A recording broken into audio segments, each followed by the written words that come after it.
the actions of the Trump presidency revealed the dishonorable fact of the president's betrayal of his oath of office, betrayal of our national security, and betrayal of the integrity of our elections. It was the moment that Democrats have been waiting for.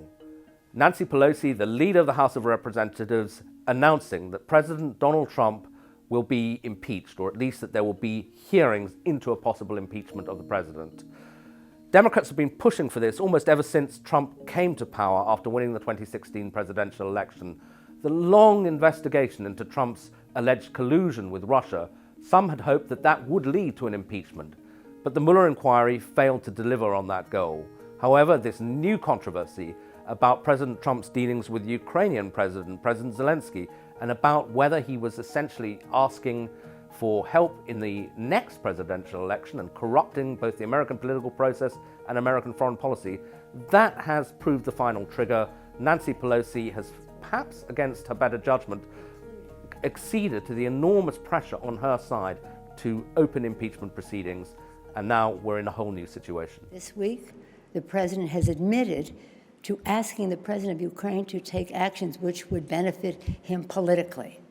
However, mixed in with the Democrats' jubilation that at last they are closing in on impeachment is a lurking fear, which is pretty close to the surface, that actually this could even help Donald Trump in his bid for re-election in 2020. And that's because of the extreme polarization of the American electorate. There is no way that the Republican Party, or many elements of it, are going to get behind this impeachment.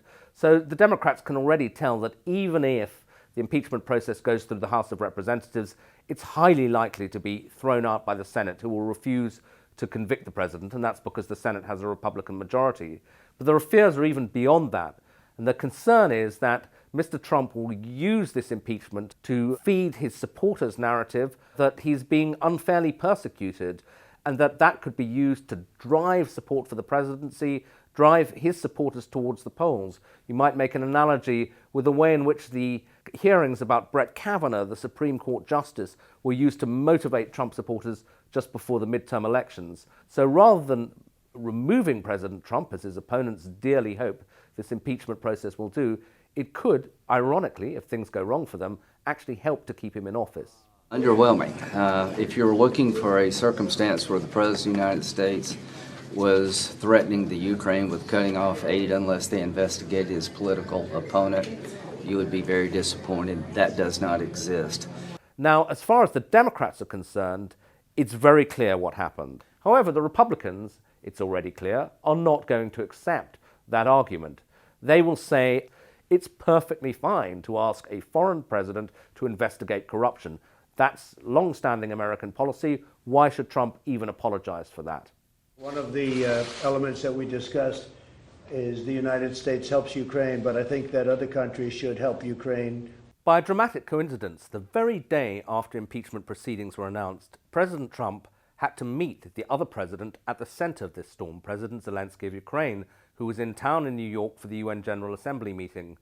And I suspect that President Trump will be fairly happy with how their televised encounter went, because President Zelensky played down the idea that he'd been put under undue pressure to investigate Joe Biden's son.